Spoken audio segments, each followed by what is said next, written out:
Alright, everybody, it's time to review Digging Up the Marrow. This is a Patron review for Royce Bunn. Thank you so much for donating once again and for upgrading to $10 a month. This guy is awesome. He has been supporting me for almost, over 6 months now, so maybe even more. Lost track. But thank you so much for donating and being a supporter of my channel, and hope that you continue to support.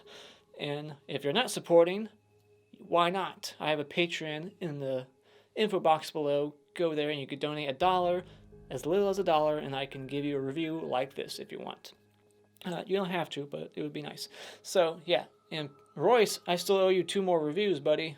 This is your review for December. I still owe you January and February. Let me know what you want me to review next. So yeah, he asked me to do Digging Up the Marrow, and I was excited to watch it again because I haven't seen it since it came out over 5 years ago, and I barely remember shit about it, so I was basically watching it again for the first time. So this is what you would call like a mockumentary. It's like a found footage movie, and it's like Adam Green playing himself, but like a fictional version, I guess, although not too fictional, because you see like his dog, his actual wife, who was his wife at the time, they're divorced now, so you see like actual people, and Tony Todd, Kane Hodder, all these directors, Tom Holland, Mick Garris, everybody. So that was pretty awesome. And so that's what this movie's about. It's like a horror director, shooting like a documentary about monsters. Are they real? He meets this guy played by Royce, and his name's William Decker. Is that like supposed to be like Fred Decker, the director? And he's telling him that he thinks that there's monsters at this cemetery nearby, and they go there to shoot footage and find out if he's telling the truth or not. Is he full of shit, or they're really monsters? I like that it's a mockumentary, and I like the way it's done. I like the way it's all put together and crafted. I thought it was very well written. Adam Green's a good writer. He doesn't really get enough credit. I want to see Adam Green write and direct like a Hollywood budgeted film, like a big film, a big horror film.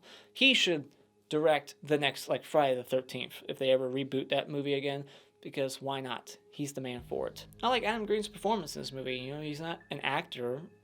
He's a director and writer first, not an actor. But I think he does a good job in here.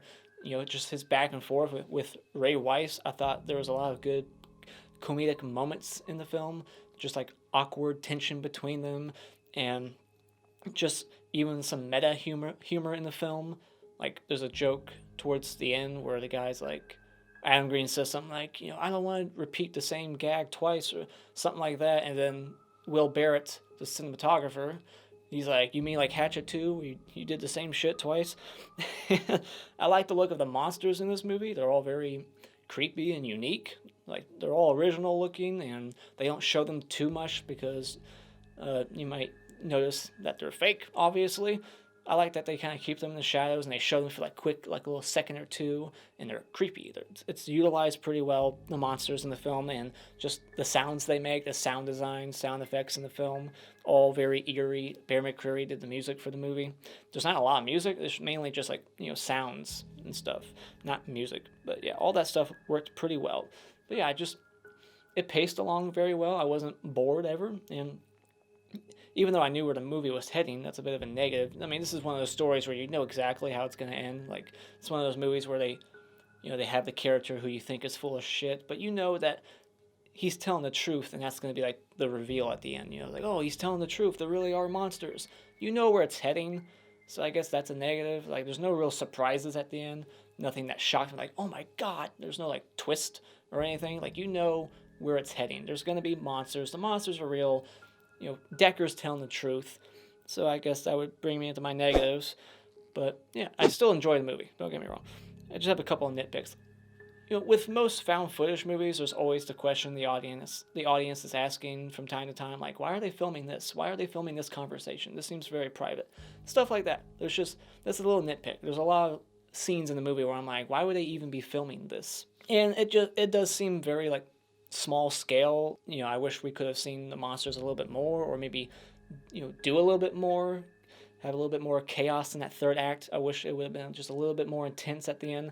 It was eerie and creepy at times, don't get me wrong, but I just wish there was a little bit more here, just a little bit. So final thoughts, I still enjoyed it. It's very I think it's a very well crafted, documentary movie, and I just wish there was a little bit more here, a little bit more in the third act. It's definitely got some subtle scares in a couple of moments that I thought were really cool. Like there was one scene where I literally yelled out loud, like, "What the fuck is that?" It actually got me. So there's some eerie stuff in here, but it's more comedic than scary, if you ask me. Especially like the first half seems more comedic. It's kind of like Hatchet, where the first half of that movie is hilarious, way comedic, and then it starts to turn more into a horror film in the end. It seems to be like Adam's style, and that's kind of how the tone is in this movie, where the first half, all the interviews and the dialogue, it seems more comedic, and then once you get towards the third act, it actually kind of starts ramping up the horror side of things. So it's enjoyable, just not very rewatchable, but definitely worth checking out. So if you're a fan of documentary movies, found footage movies like this, then definitely add it to your collection. Go out and buy it. Quick spoiler discussion. I don't have a whole lot to say, but I always say that and I talk for 15 minutes, but I really don't think there's a whole lot for me to say here. So we get this opening and we see like all these horror people at the horror con. You got Tony Todd, you got even a Toxic Avenger there, and Lloyd Kaufman, and all kinds of people. And we see Aeroscope Studios, and we see all these Hatchet props. Like, if you're a Hatchet fan, I think you'll enjoy this movie even more, just for like all this shit in the background, like all the props, all the makeup effects from those movies, from part 2 and part 3 especially, posters. Adam Green has like all these Friday the 13th and Halloween VHS tapes behind him. There's a lot of shit in here for horror fans to look at. Like, awesome! There's even like Don Coscarelli in the movie. If you're a Phantasm fan, all the shirts they're wearing throughout the movie, all kinds of horror shirts, and Chillerama posters, and Holliston. If you're a fan of Holliston, there's a lot of Holliston stuff in here. And we see Riley, his wife, playing his wife in this movie, who was the officer in Hatchet 3, and she was little Victor Crowley in part 1. And so we meet Ray Weiss as William Decker, and I love the interview between the first interview that they have together. Just like the faces that Adam's making were really cracking me up. Like just the awkwardness between them. Like you're just like, this guy's crazy. And so Decker, every time they go out there, they're like trying to film the cemetery. He keeps saying that there's something there, but they're like, you're full of shit. We see nothing. And then, they turn on the light, and then there's like the monster right there for like a second. And we even see like I think it's Dewberry Comics. There's like the comic book logo on Ben's shirt from Hatchet 1. You can see it clearly on the wall behind Adam, and at some point towards the end, he's wearing it on his shirt. So even King Hodder comes in at some point, and he's hysterical. He's he's awesome. Like when he enters the movie, you're just like, yeah, it's King Hodder. And then just the dialogue he has in this movie is pretty funny. He's cracking jokes at Adam, making fun of him. Then they set up all these cameras. They set up a street light. They're trying to, talk Decker into letting them set up all this shit, and he finally lets them do it. And then, camera 2 goes missing, and he's telling them the story, and he just sounds like he's full of shit, but then by the end of it, I guess he's telling the truth. But the way he talks and the way he's telling these stories, it just sounds like he's making shit up as he goes, and they're calling him out on it. We see finally some footage of a monster coming out of the hole, but it's like grainy, you can't really see it, and he names it Little Bigfoot. How creative. And we see Mick Garris and Tom Holland. That was pretty cool. The guy who made Child's Play and all kinds of stuff. But Child's Play, that's my favorite. And Mick Garris did Critters 2. That's my favorite Critters movie, so it was cool to see him. And then Adam finds out the truth about Decker. He went to like every horror director in Hollywood trying to get them to, do what he's doing with Adam Green right now. So Adam Green, of course, is pissed off. He goes to investigate if he was even a cop. The cop says, I've never heard of this guy. So now they have no trust in this guy. They don't trust him anymore. And then they also come across this footage of him with a spoon at the hole. That's never really fully explained. Like, what was he doing? He was digging dirt out of it. Like, was he feeding the monsters? So then after Decker pops up and scares them, the real monsters come up and they're attacking them, and they look creepy as fuck. I can't even describe what they look like. It was just very unique and terrifying. There's this little monster that starts running towards them out of nowhere, with this high-pitched squeal, and that's when I was like, what the fuck is that? It took me by surprise. I like that scene.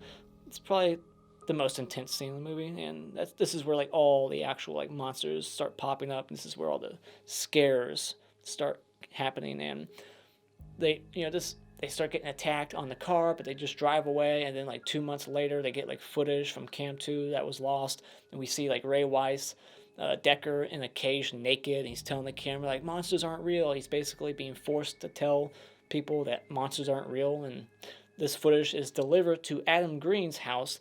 How do they know where he lived? I don't know. That's not explained at all, but they know where he lives, just like Jason knew where Alice lived in Friday the 13th Part 2. You just gotta go with it.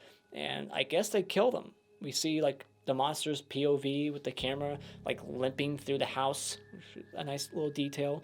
And, yeah, I think they kill Adam Green and his wife in their sleep. It just ends. Like, boom, they're dead. So, yep, that's the end of the movie. Really enjoyed it. What did you think about this movie? Is it one of your favorite found footage movies? What's your favorite documentary found footage movie? Let me know in the comments below.